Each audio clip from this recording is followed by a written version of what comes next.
Welcome back to Don't Study Korean. Feel it. We are not here to study Korean. We are here to feel Korean. Through real stories of people living, struggling, and dreaming Korea. Today, we are talking about someone every Korean knows, a musician, a fashion icon, a cultural force who shaped the entire generation. His name is G-Dragon in Big Bang Group, Kwon Ji-young. He isn't just famous in Korea. He's one of the most influential artists in Asia.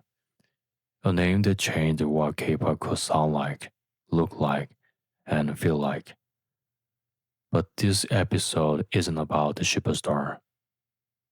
Today we are going deeper into the life of Kwon Ji-young, the man behind the spotlight, the artist who kept losing himself while the world claimed to know him best.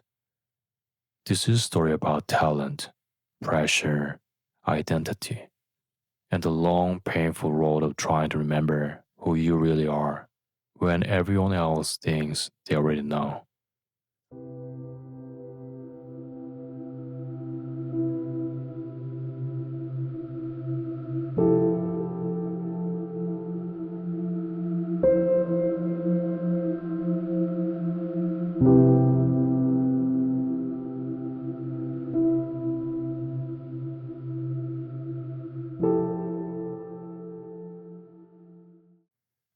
어릴 때부터 나는 음악에 빠져 있었어. TV에서 노래가 나오면 그냥 가만히 못 있었지. 그래서 엄마는 나를 데리고 댄스 학원, 오디션, 촬영 현장을 다녔지. 엄마는 내가 좋아하는 건 무조건 밀어줬어. 춤추는 것도, 노래하는 것도, 이상한 옷 입는 것도. 그렇게 5살에 뽀뽀뽀라는 프로에 나가게 됐지. 지용아, 그냥 재밌게 해. 알았지? 엄마가 내게 항상 하던 말. 카메라 불이 켜지고 음악이 나오는 순간이 아직도 기억나.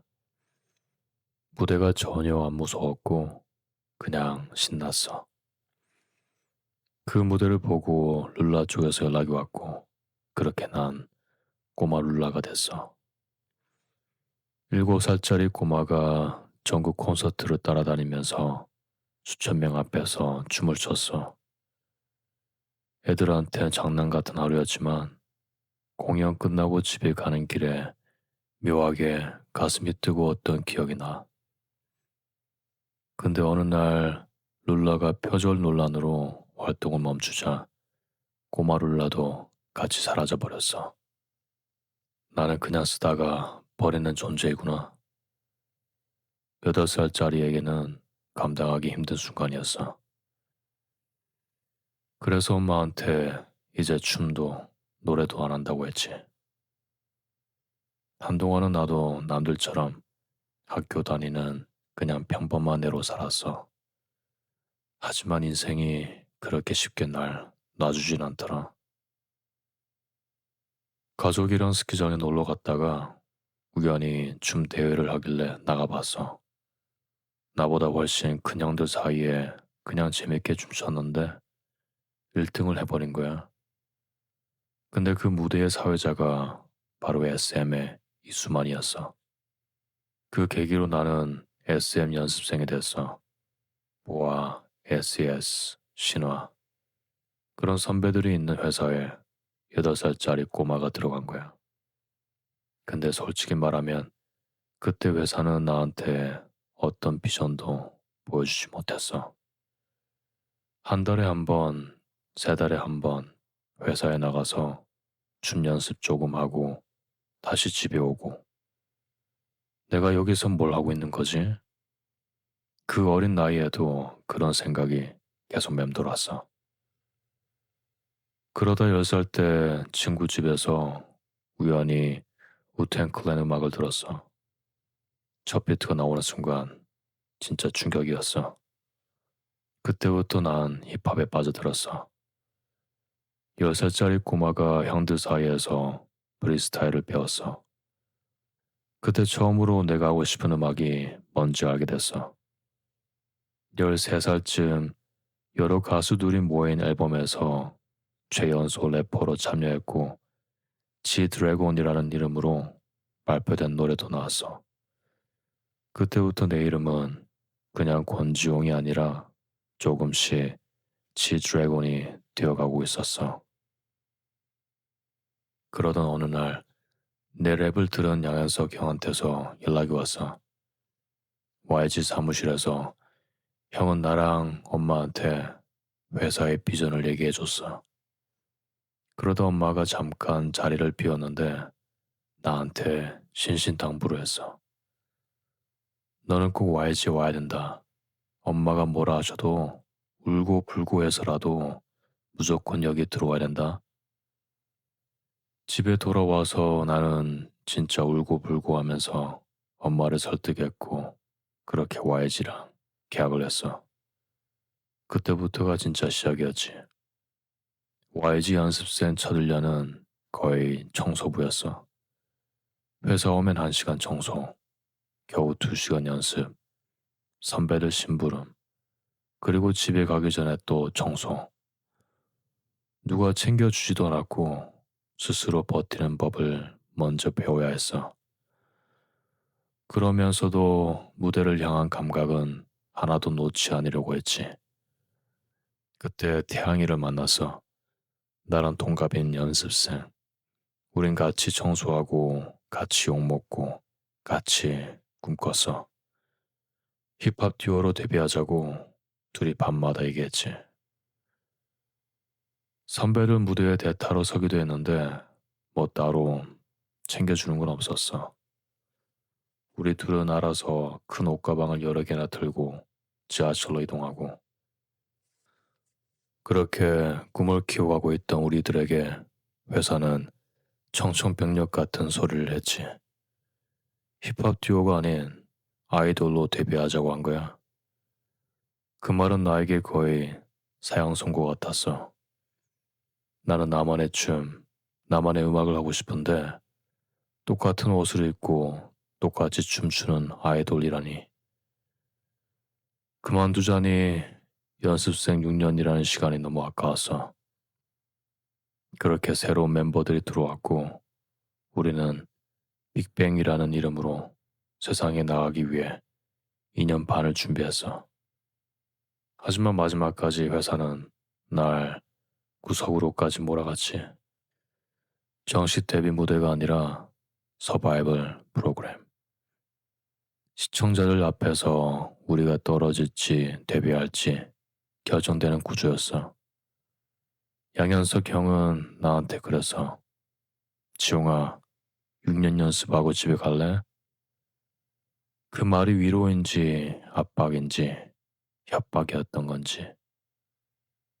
하지만 그 말을 듣는 순간 이제 진짜 끝까지 해보자 그런 오기가 생겼어. SM에서 5년, YG에서 6년, 도합 11년의 연습생 생활을 끝내고 나는 빅뱅의 리더로 무대에 섰어. 근데 초반 반응은 생각보다 조용했어. 발라드가 대세였고 동방신기, 슈퍼주니어 같은 대형 아이돌들이 이미 시장을 잡고 있었으니까.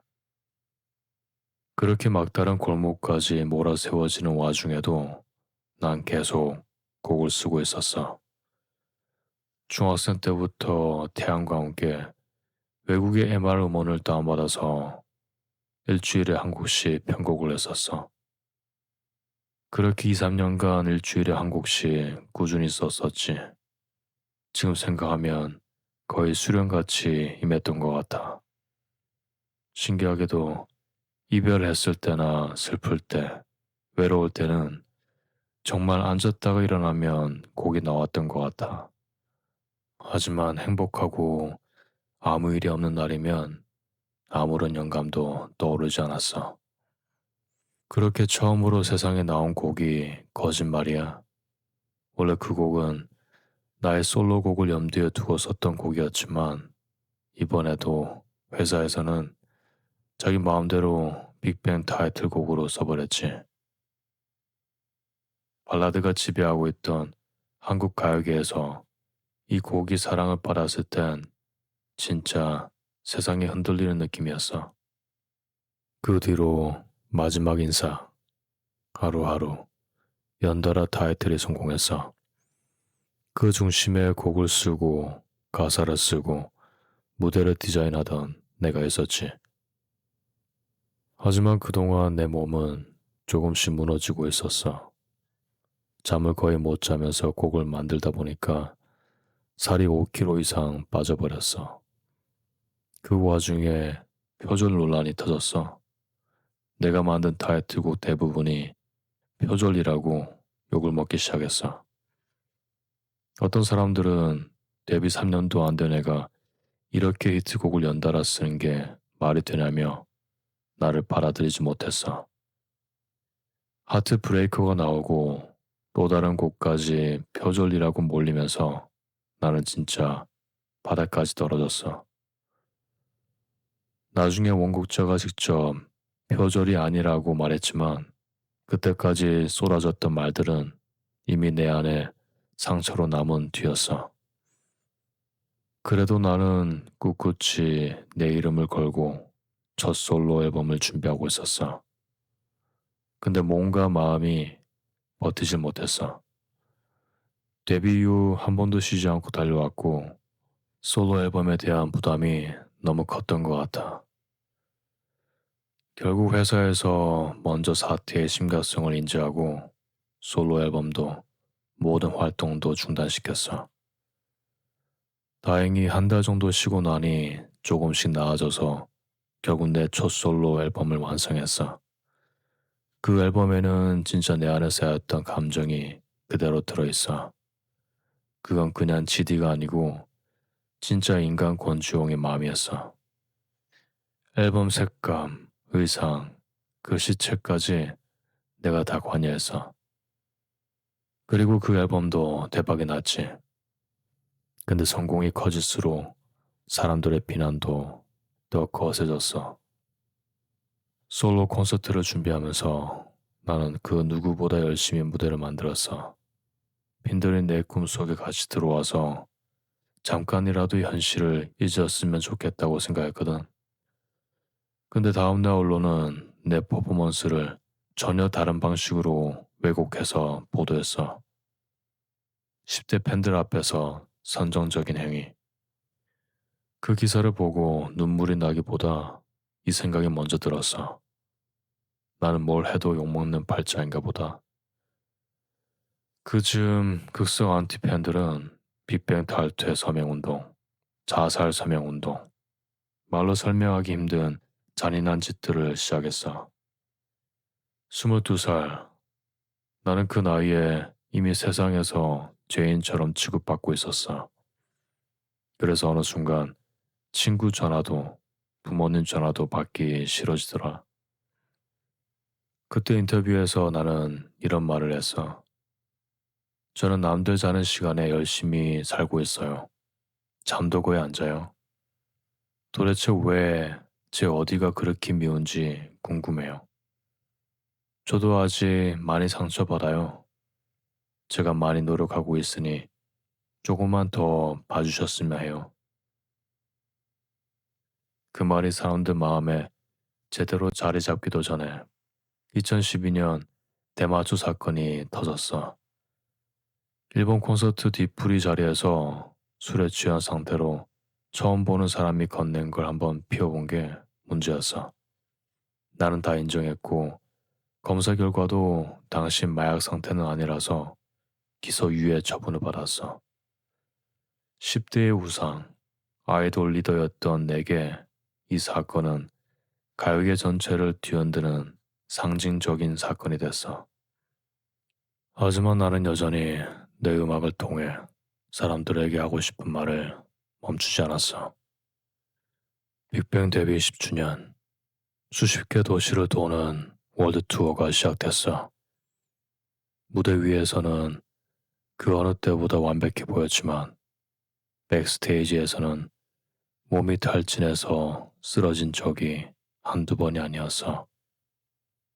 그래도 난 스스로 몸을 일으켜 세우고 다시 무대에 올라갔어. 멤버들도 팬들도 내가 무대 뒤에서 쓰러졌었다는 걸 몰랐어. 리더니까 힘들다는 말을 쉽게 할 수 없었거든. 그러는 사이 내 안의 불안감은 점점 더 커져갔어. 월드 투어 첫 공연, 한국 콘서트장에서 나는 불안한 마음을 숨기지 못하고 솔직한 말을 꺼냈어. 쉼없이 달려오다 보니 제가 지금 꿈속에 사는 기분이 너무 좋은데 뭐가 꿈인지 현실인지 잘 모르겠는 그런 이상한 기분이 들 때가 있어요. 너무 좋은 인생만 계속 살아온 것 같아서 미쳐가는 것 같아요. 외로워요. 많이 외로워요. 그냥 인생이 너무 외로워요. 그러니까 화려해서 너무 외로워요. 나는 매체를 상대하는 게 너무 지칠 때면 나한테 스스로 편지를 썼어. 잘하고 있고 다 잘 될 거야. 네가 그렇게 만들고 있어. 근데 너도 좀 쉬어라. 널 위해 살아. 네가 없다고 해서 세상 무너지지 않아. 다 알아서 돌아가는 거니까. 자연을 봐. 인간 정말 작은 존재야. 일단 오래만 버텨보자. 어떤 팬이 그랬지. 지디를 보고 있으면 왠지 천재는 단명할 것 같아요. 앞서서 진 별처럼 하루아침에 우리 곁을 떠날 것 같은 불안감이 있어요. 부디 멘탈 꽉 잡고 오래오래 남아줬으면 좋겠어요. 나도 가끔 그런 생각을 해. 나는 언제까지 이 무대에 있을 수 있을까? 예전에 난 이렇게 말한 적이 있어. 관객들에게 좋은 에너지를 주고 싶다. 내가 그 에너지를 줄 수 없는 순간에 오면 미련 없이 떠날 거다.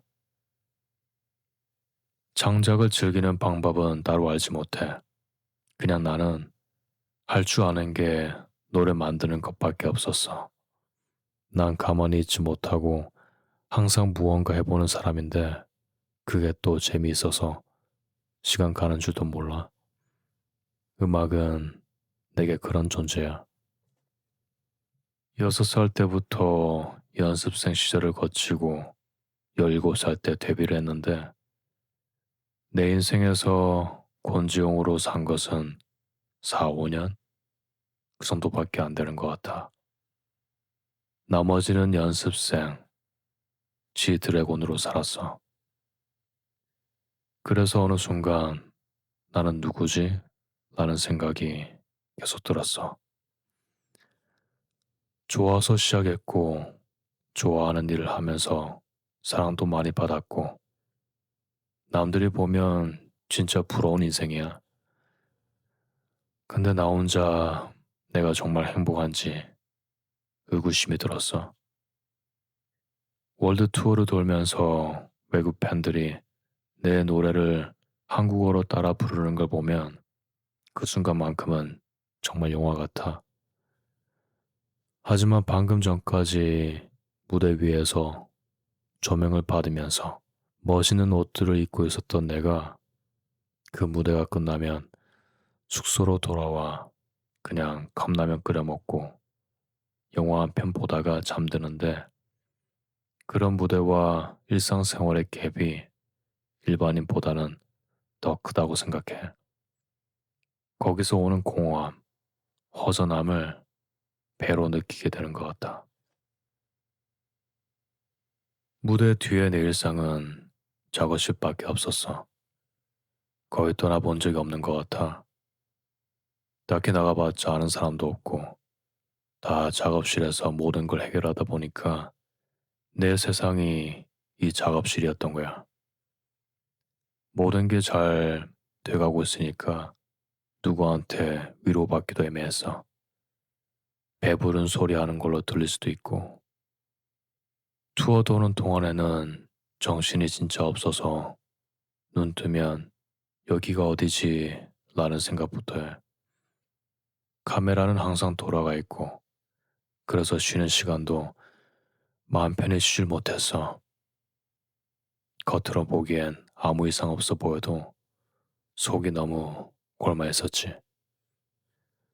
군대에 들어가기 전에 나는 한 가지 목표가 있었어. 사람들한테 나를 다시 소개하고 싶다. 지 드래곤 이기기 전에 나도 당신들과 같은 사람이라는 걸 알리고 싶었어. 그래서 낸 게 권지용이라는 앨범이야. 그 안에 있는 노래들은 거의 다 지극히 개인적인 이야기지. 권지용이란 사람은 화려한 모습이 아니어도 빛나는 아이였으면 했어. 오래 참은 고통을 토해내는 듯한 이야기들. 그래서 사실 많이 안 들었으면 좋겠다. 그런 이상한 마음도 있었어. 옛날에는 사진을 보면 그 사진 속에서 하루하루 내가 했던 거짓말을 잘았어. 저 때 나는 진짜 괜찮았나? 이 표정은 연기였던가? 노래를 들어도 그냥 이야기처럼 들렸어. 그때 나는 답을 못 찾은 채 계속 코너로 밀려가는 기분이었거든. 다들 나를 향해서 쪼여오는 느낌. 앞으로도 못 가고 그렇다고 뒤로 후퇴도 못하는. 정신이 피폐해지면 사람이 나쁜 쪽 생각도 하게 되잖아. 그게 무서웠어. 사실 오로지 나로 존재하면 되는 건데 그걸 잊고 있었던 것 같아. 그래서 예전처럼 그런 고비를 다시 겪고 싶지 않았어. 지금의 나는 예전처럼 이겨내야 돼, 버텨야 돼, 이렇게 싸우려고 하지 않아. 그게 오히려 문제였다는 걸 알게 된 거지. 요즘은 그냥 져버려. 그냥 뭘 이기려고 하지 않아. 이제는 조금 더 안정적이야. 나이 들면서 몸도 말투도 인상도 조금씩 부드러워졌고, 이제는 건강을 위해서라도 조금 유하게 살아보려고 해. 명상하러 가고 다도하고 집에 가서 편한 옷을 입고 맥주를 딱 마시면서 고양이들과 족바에서 놀고, 그런 작은 일상에서 얻어지는 게 행복이 아닐까 생각해. 이번 컴백의 목표도 예전이랑 달라. 음악이 잘 되냐 안 되냐보다 지금 이 상태로 무대 위에 서는 것 자체가 내게는 더 중요해졌어. 7년 동안은 권지용으로 살았다면 이제는 다시 한번 지 드래곤의 모습으로, 가수로 무대 위에서 사람들 앞에 서보고 싶어.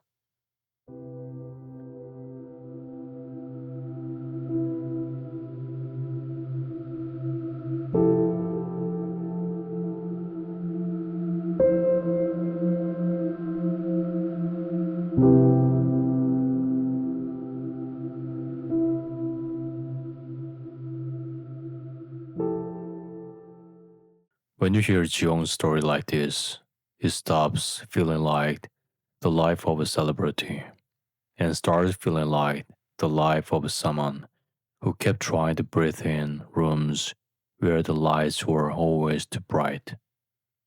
What strikes me the most is this. Jiyoung doesn't control how people see him. Sometimes he's a genius, sometimes he's a thief, sometimes he's a hero. But what he keeps controlling is what he makes next. He doesn't stop writing, he doesn't stop composing, he doesn't stop trying new things, even when everyone already decided who he is. When I hear this, I think we can't stop people from labeling us.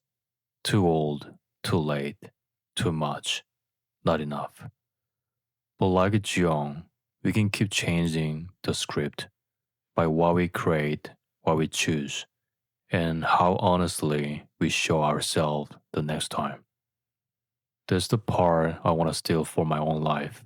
Not the fame, not the fashion, just the stubborn, quiet decision to keep going. Today's sentence is 음악은 내게 그런 존재야. Music is the kind of presence for me.